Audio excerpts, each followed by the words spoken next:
Hello, welcome back to the ministry. This is Taj McCameron, and today we're getting into what I told y'all we was going to do. The film Temptations of a Marriage Counselor. Now, the Lord has kind of been pressing on me. If you noticed, I kind of started to go into this a little bit in my last work.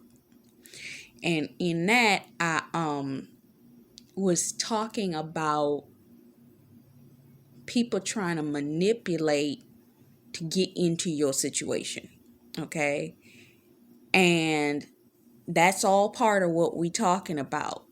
But this is really it's a warning as well as some instructions on how to pay attention to the ways that the enemy might try to maneuver. And when you see them, you'll be able to identify it from a mile away what exactly is happening. So, we're going to start out with the scripture, which is, where is it? Oh, I know where it is. Hold on. James 1:12. Blessed is the man that endureth temptation, for when it is tried, he shall receive the crown of life, which the Lord hath promised to them that love him. Right now, one is a season where things are going to be tested. Temptations are being tested. Now, what I'm sensing is the enemy knows which party of the two of you is weaker. The enemy's not stupid. He knows that if he comes for the one that got the power, meaning the one that's praying, the one that recognizes, the one that's got the discernment, he ain't gonna get nowhere. His jig's up. So because you and your spouse are connected like you're connected, he's not gonna come to you. He's gonna come to your spouse. So the temptation may not be coming to you. It may be coming to them. Okay? So, with that being said, your prayers are helping shield them, but they still getting hit with some stuff. Some of it takes them operating in wisdom to not take the bait. Elisa Marie just released a video not too long ago, it was like a week or so ago, called Don't Bite the Bait. Okay? So, this really is an explanation of warning. So, the film, which stars Journey Smollett, is, and if you don't know who that is Jessie Smollett's twin sister, okay? And you've seen her periodically in multiple different things, like I think she was on the TV series The Titans, the football game show from years back, and some other things, but that's technically not really important. But she plays the main character that we're talking about. So the movie starts with Judith. She's at an older age. You can tell that she's in that mid-range, older age, approaching her early 50s, something like that. And she has her own little office practice for um, counseling married couples. So she has a couple sitting in front of her. And as she's listening to them, she comes to the realization that there is, I got some notes over here too. She comes to the realization that the wife isn't satisfied in the marriage, and that there is a potential for her having opened a door to somebody else. So instead of putting her out there like that, she makes a decision to say, let me tell you this story of this woman. She doesn't even say the woman's her. She just says, I'm going to tell you a story of a woman. So what it is, let's see. You see her going through her childhood flashbacks. Some of you grew up, this is for some of y'all, it wasn't everybody. Y'all grew up in either a strict household, or you grew up in a household where you had to what's the word? Deal with certain it's strictness. It's strict, but you grew up in that church environment. So you had a mom that always took you to church. Or you had parents that were strict about you being in church. They were Pentecostal. They were this. They were that. But you grew up in some type of strictness. And some of you may not have even grown up in church. I know people that they grew up in strict military households. So because of that military father intimidation, dominant presence, there was that element of I'm pressed all the time. So as soon as I get freedom, I'm gonna act full. So, with that being said, some of you had a tight grip on you for whatever reason, from whatever type of background that you were under. In this case, the mother was a strict, devout Christian, and she always took the kids to the church. But there was this young boy that this woman met when she was a child. They became friends in the church, and they pretty much grew up together. That was her first crush. That was her first relationship. As soon as she left, she went to college. She married this guy. That was their life. This guy was the only guy she'd ever been with in her entire life. So Bruce, they grew up through the years. Judith, the wife, becomes a therapist. So they're now newlyweds. They done got a new apartment. They've been married for 6 years, and they're happily married. Catch this though. Pay close attention. They've been married for 6 years. You've always heard when two people get married, there's always that 7-year, it's either the 7-year itch, that's what it is, the 7-year itch, where y'all been married for 7 years, you gotten accustomed to one another, and now that you're accustomed to one another, there are things that you don't pay attention to that you did when you first got married, because you've become routine in your marriage. It's not that anything is wrong, but you forget to spice the things up. And they were young, so they didn't have any kids. So because they didn't have any kids, they were cold. So now that she's the therapist at this matchmaking agency,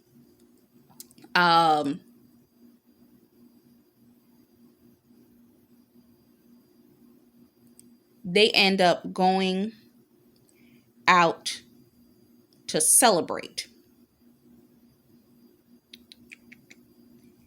When they go out to celebrate, something happens. I don't remember whether, I think they got mugged was what happened. And the husband just gave over his wallet. He didn't fight the dude, nothing like that. And it kind of threw the wife, because she was like, you didn't do nothing. Like, you didn't attempt to be like all protective and try to handle the situation. So she felt a little of a kind of way. She didn't really state that, but you could tell she was like, why didn't you do nothing? You understand what I'm saying? So this is the first essence where you start to see her slight dissatisfaction with her husband. So with that being said, she's now working at the company, and she's dissatisfied. And her dissatisfaction leaves her in a level of anxiety because she wants to start her own firm. Pause. 1, you have to be very careful, Esther. Remember how when Esther went into her marriage, she went in and she wasn't called to do nothing for the first 5 years. She just sat there and rested her laurels in that house.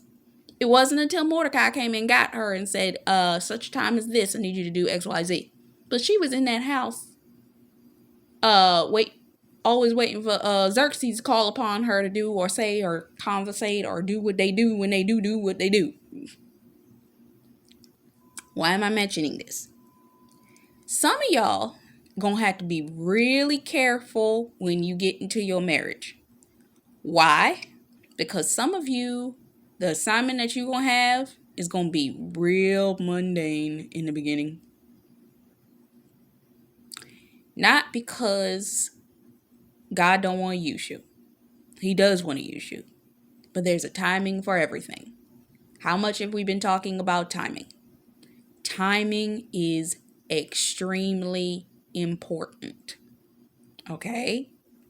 So because of timing, you're going to potentially have to sit there, do some remedial tasks in your marriage that to you, it's like, all right, I'll do it, but this is kind of boring. Meaning, you might be in there cleaning the house, or if you got a spouse that's got it like that, you might not even be doing that because he got a maid in the house. And you're going to be sitting there like, what am I doing? And you might be telling the people that work in the house what to do. Keeping the house sequence in order. Okay? So you might be doing that. So it's going to be that element where you're not really out there and you're not really doing much. So why do I say this? She comes in as a therapist and she's like, I want to own my own practice.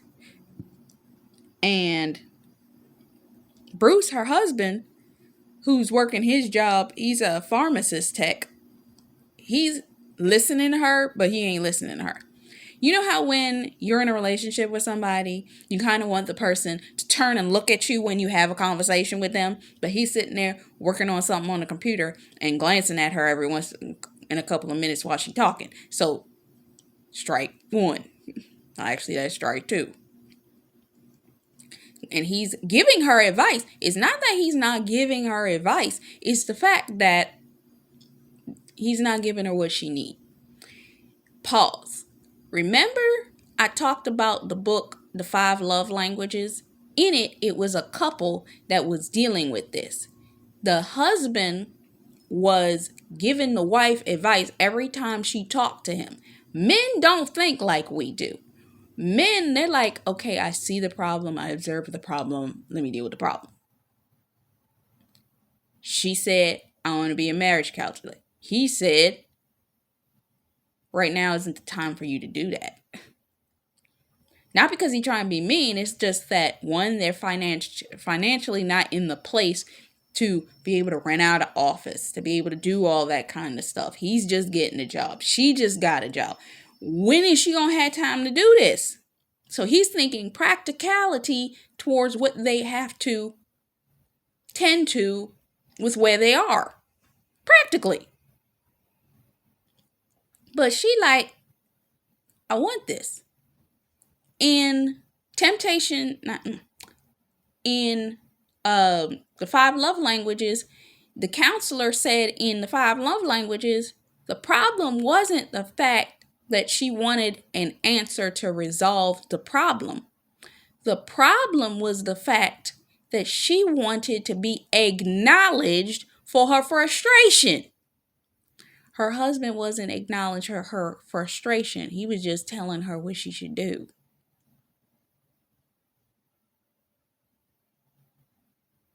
Strike two. So,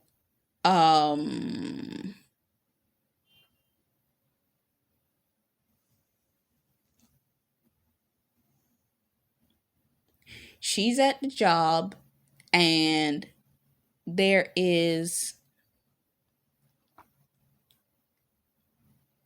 she meets the new boss, she meets all this other stuff, but in the background, there's this dude.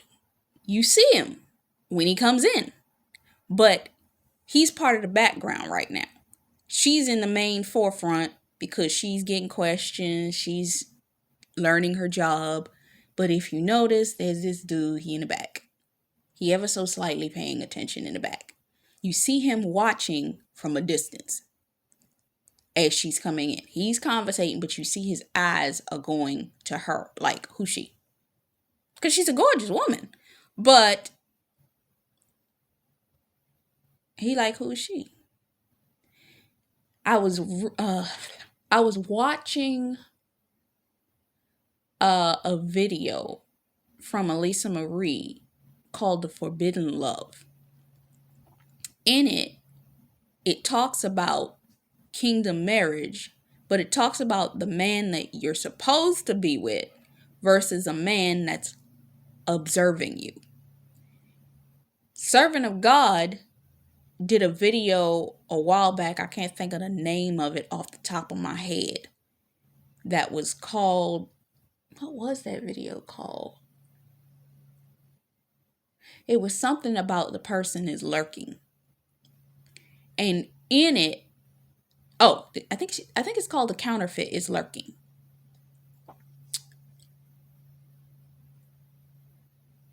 In it, she talks about being someplace, like a grocery store, or Target, or something like that. And while she's there doing her shopping, there's this guy constantly following her from behind, just circulating and seeking to find her. Like he's seeking her out. Like he's trying to figure out her move, what her next move is, where she going, and he just lurking, and she just shopping. She know he there though. She know he there. Some of you may have experienced this, and we talking about right now. We ain't talking about marriage yet, at least in this moment. Some of you may have noticed people observing you. Every person that I know of, that I listen to, that's in a marriage season, at some point, a man has approached them. And the first thing that these men always do is come across as, hey, how you doing? Whether you at the coffee shop, whether you at the cafe, whether you at the what have you, wherever you are, these people approach you with this element of real kindness. But you're going to be kind back to them because you're Christian. You got a loving kindness. And this is what Lisa Marie was saying, that in her video, that there was a guy that approached her that wasn't her kingdom spouse, but the kingdom spouse was the guy that was kind to her, that had this really good essence about them, right? So, but this guy approaches and he's been watching. The guy doesn't even say nothing to her. But if he does say anything to her, she cordially responds. But she ain't into him. She's not. I'm going to tell you of a situation that I was in a couple years back that I just was not into the guy. I wasn't. There was this guy, and he met me at the park one day, and I felt unthreatened by him because the guy was older. He was like in his mid-50s or something. He looked like he was a little older than that, but he was physically fit. So I say that yeah, he looked like he was like 55 or something like that.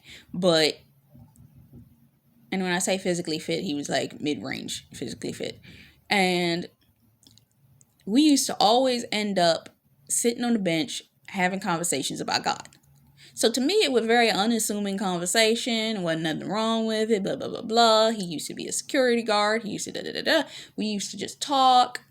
And every day he would come to the park just to meet me. And because I enjoyed the conversation about God, because I had nobody else to talk to about God like that. And I felt like, you know how you had somebody in your life and you're just like, okay, I can talk to you.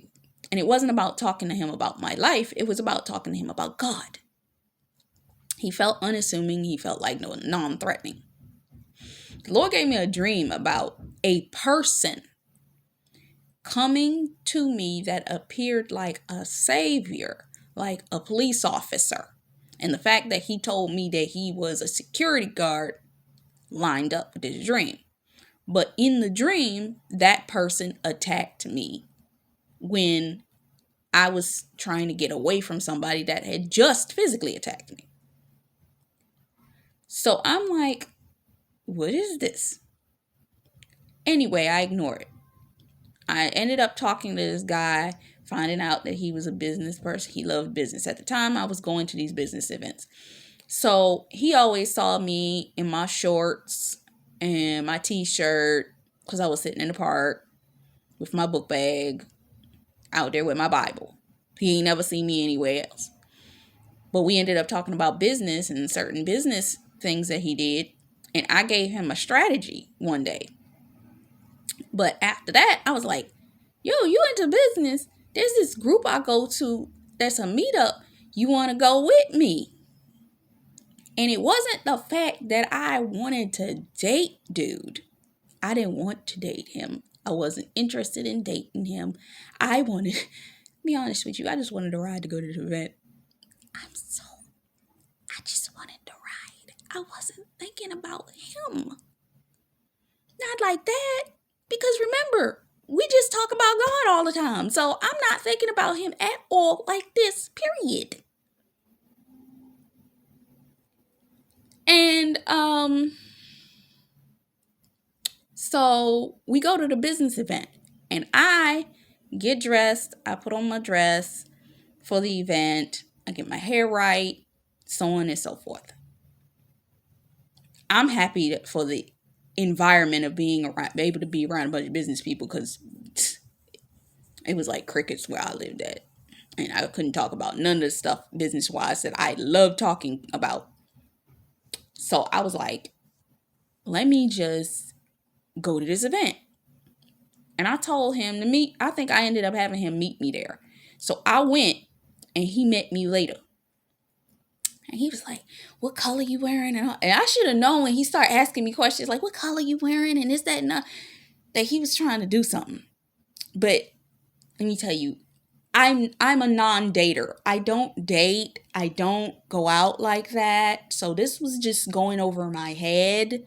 But I had on this dress, and it was this nice A-line dress that night. And I had a mild makeup, and I put my hair in the style I like putting it in. So I had my look together. So he comes in, and he wasn't expecting me to look like I was looking that night. And then not only that, I went up to the front and I spoke on the podium with the rest of the business folks. So he came, he was like, wow. And he just kept imploring me and kept doing all of this. And I was going to be like, okay.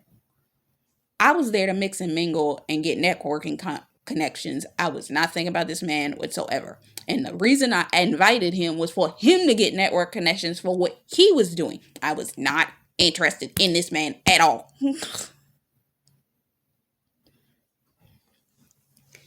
Anyway, so after that, he drive me home. Now, first thing I should have noticed is it was taking him a long time to get me home that night. And he kept asking me, you want to go dinner? You want to do this? You want to do that? I'm like, no, I just want to go home. And then once we got to the house, he's sitting there and we talking. He's like, let's just talk. So I talked to him for about another half an hour in the car. But something changed in that conversation. I didn't recognize it, but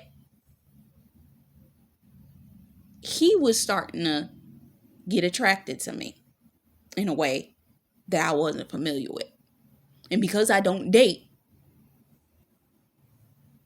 it was going over my head. And the Lord's bringing up this situation that happened in an episode of my show. There was an episode in the 5th season of my show, Buffy, where there's this guy, and follow this, because it's related to what I'm about to say. This guy, he was always around. Matter of fact, this dude is an arch nemesis to her actual God ordained spouse. But he was always around and he hated her. For 2-3 years, he was just, I hate you, I hate you, I hate you. And came back in the 4th season, I'm going to kill you. They always end up fighting. She's always like, I'm going to kill you one day. Never really happened. But you know how that is. When two people don't like each other, they usually end up falling for each other anyway. You know that I despise you, and then something happened. Well, this was in that mid-range time before they had their episode. So he has been dealing with, and follow me, I mentioned this a while back. I did a short a while ago where I talked about you got to be careful because the enemy is sending counterfeit dreams of you. This guy started dreaming of her, okay? So when he started dreaming of her, he started to get the idea that maybe he had a shot with her, okay? And in this particular episode, which was called Crush, he tries to shoot his shot, right? So he knows certain things that she do, right? So she be out, she go to patrol, she go do what she do in the evening, take out her enemy, take out the demons, right? He know that.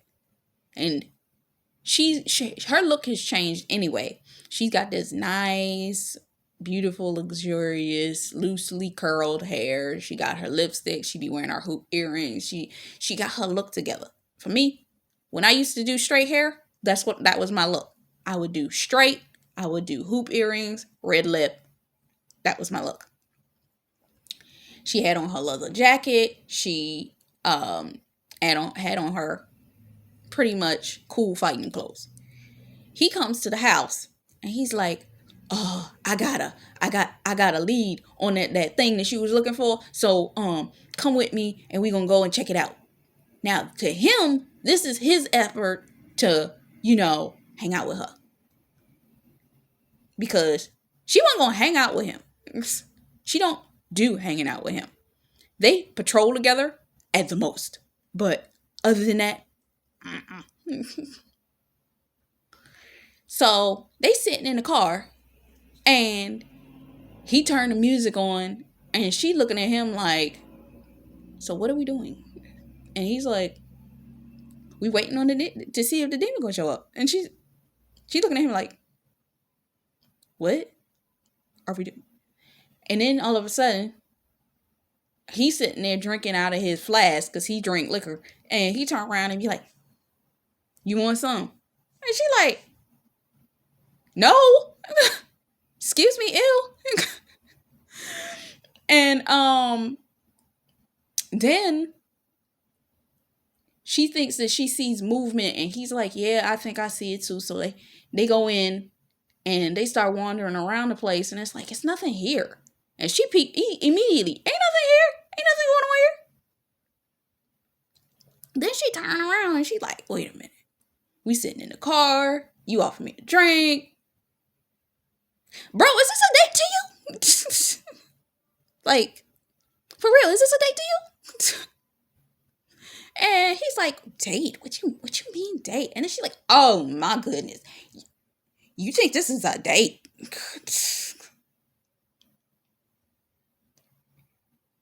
Getting back to my situation. Old dude, he kept trying to get me to go out with him. He's like, I can go. So this is what ended up happening. I peeped to a degree what he was trying to do. And I'm going to be honest, I used it to my advantage. I have to be honest about that. I wasn't quite walking with Christ just yet, was I? I was, but I hadn't lost all of my tendencies. I used it to my advantage. And next time I had a business event, guess what? He took me because he wanted to go on a date with me. So I said, "Come on, let's go to this event." Not because I wanted to go on a date with him. Secretly, I was hoping because we were mingling, because it was a mix and mingle type scenario, somebody there would have caught his attention. Okay? So I go with him to that. And we eat. He pays for the food, so on and so forth. I'm sitting there talking to the ladies. He's got this one chick. It was hilarious because the woman, she was a little bit